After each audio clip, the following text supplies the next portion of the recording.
A man sits in a crowded train in Berlin. Hundreds of people around him. No one speaks. A woman in London spends her birthday scrolling through old messages, hoping someone remembers. In Paris, a student eats dinner alone for the 5th night in a row. And across Europe, something strange is happening. People have never been more connected online, yet millions feel completely invisible. Not poor, not starving, just alone. And the scariest part? Most people don't even realize it's happening until it's already consumed their lives. The loneliness crisis in Europe didn't begin with one dramatic moment. There was no collapse, no warning sirens, no headlines screaming that society was slowly pulling apart. It happened quietly, one closed cafe at a time, one cancelled family dinner, one friendship that slowly stopped replying. And at first, nobody noticed. Because modern loneliness doesn't look the way people imagine it. It doesn't always look like isolation. Sometimes it looks like success. A good salary, a modern apartment, a busy city life, and yet somehow every night still feels empty. That's what shocked researchers the most.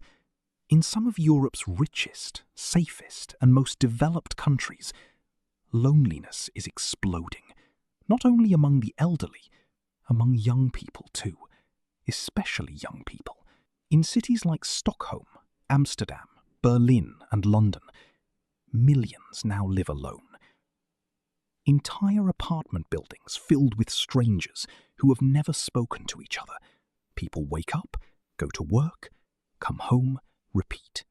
Days blend together so smoothly that weeks disappear without a meaningful conversation. And slowly, something inside them changes. Because humans were never designed for this kind of life. For thousands of years, survival depended on community, villages, families, neighbors, shared meals, shared struggles. People belonged somewhere. Now compare that to modern urban life.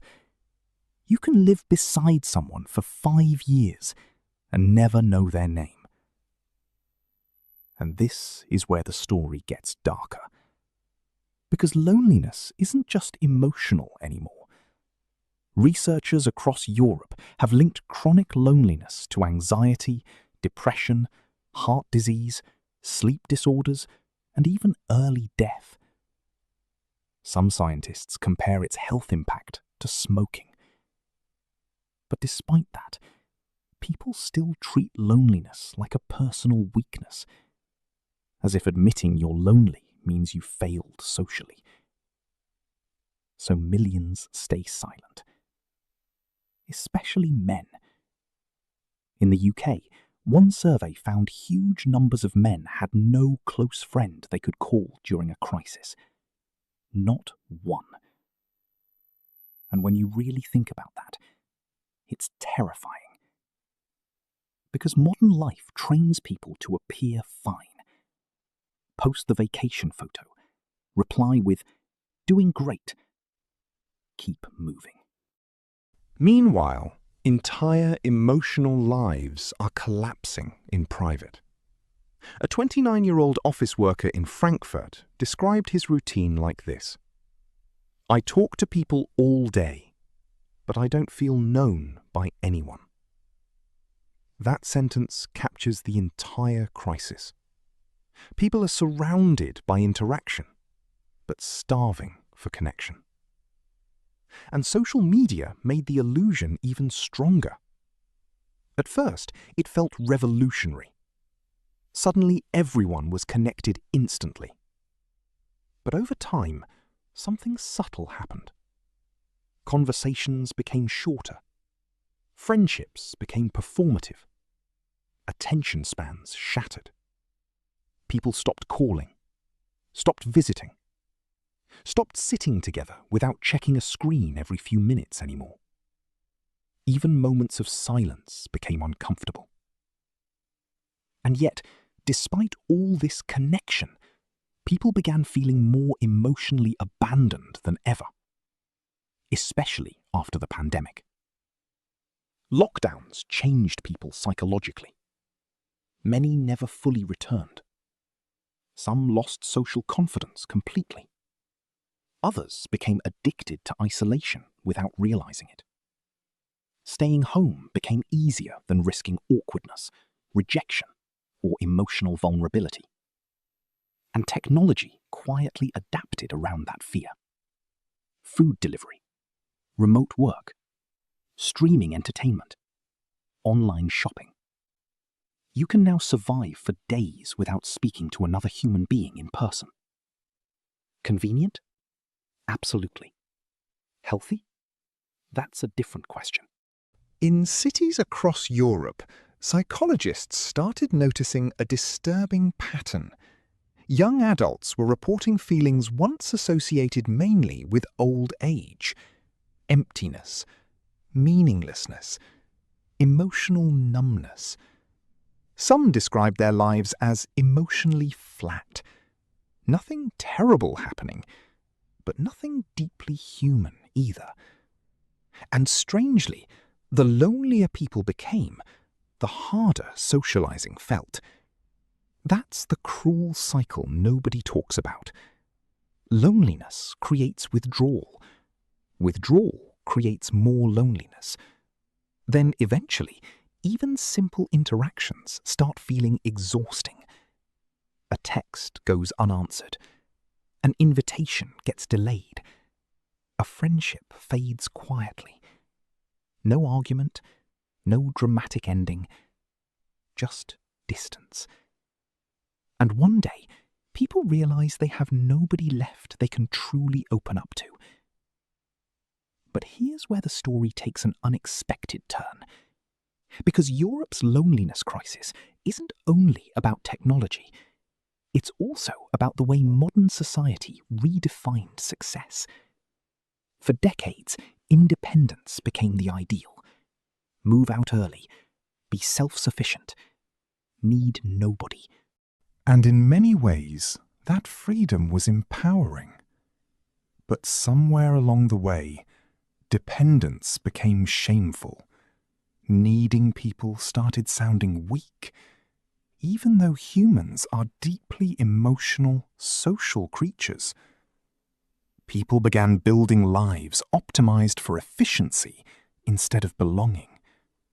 Fast transportation, fast careers, fast communication.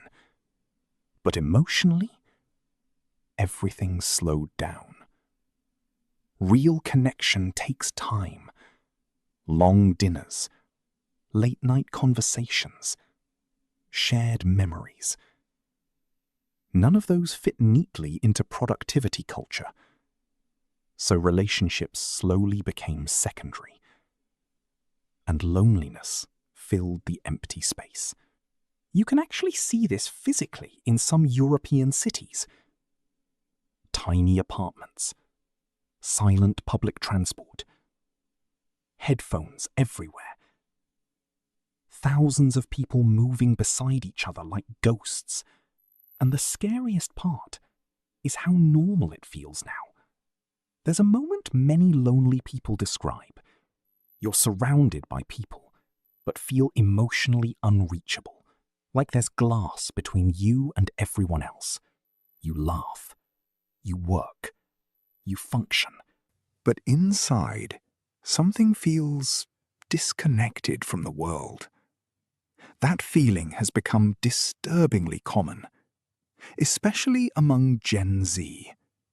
One study after another keeps revealing the same contradiction.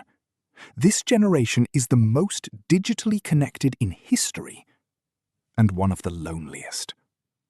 Young people today can message hundreds instantly, but many struggle with face-to-face intimacy, eye contact, deep conversation, emotional openness. Those skills weaken when most interaction happens through screens, and dating apps intensified it further. People became profiles, options, disposable. Connection turned into endless evaluation.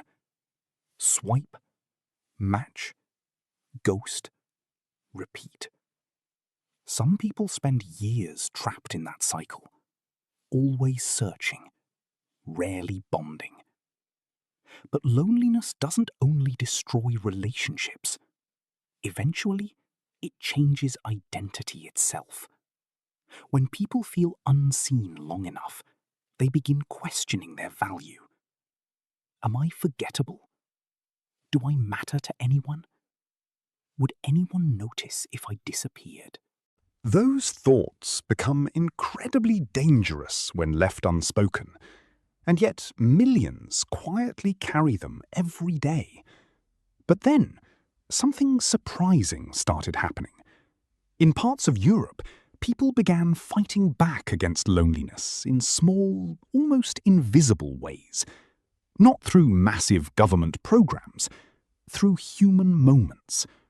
Community dinners in Italy, phone-free cafes in the Netherlands, neighbourhood events in Denmark, young people creating walking clubs in London just to talk to strangers. Tiny acts of reconnection. Because people are starting to realise something modern society forgot. A meaningful life is not built only through achievement. It's built through belonging, through feeling recognised, missed, welcomed. A woman in Barcelona described joining a local cooking group after months of isolation. At first, she almost didn't go. She said she stood outside the building for 10 minutes debating whether to leave. But eventually she walked in. By the end of the night, someone hugged her goodbye, and she cried on the train home. Not because something tragic happened, because nobody had touched her affectionately in months. That's how deep this crisis runs. People aren't only starving for conversation. They're starving for warmth, attention, presence. For proof, they exist emotionally in someone else's world. And maybe that's the hidden truth behind Europe's loneliness crisis. This was never just about being alone. It was about becoming emotionally disconnected in a world that never stops moving. A world where everyone appears busy, but many secretly feel unseen. And the tragedy is that loneliness hides itself so well. The most isolated people often look completely normal. They go to work, pay bills, smile politely, then go home to silence. But there's another side to this story, because loneliness can also become a turning point. Sometimes people only realize what truly matters after feeling the absence of it. Across Europe, many are slowly rediscovering things previous generations took for granted. Shared meals, local communities, friendship without agenda, time without screens. Not because it's trendy, because emotionally, people are exhausted. They want something real again. And maybe that's why this crisis matters far beyond Europe. Because what's happening there is beginning to happen everywhere. The modern world promised unlimited connection. But human beings were never built for endless digital proximity without emotional closeness. We don't just need information. We need each other. And maybe the future won't belong to the people with the biggest audiences or the busiest lives, but to the people who still know how to truly connect. Because in the end, the scariest kind of loneliness is not being physically alone. It's feeling invisible in a world full of people. And right now, millions know exactly what that feels like.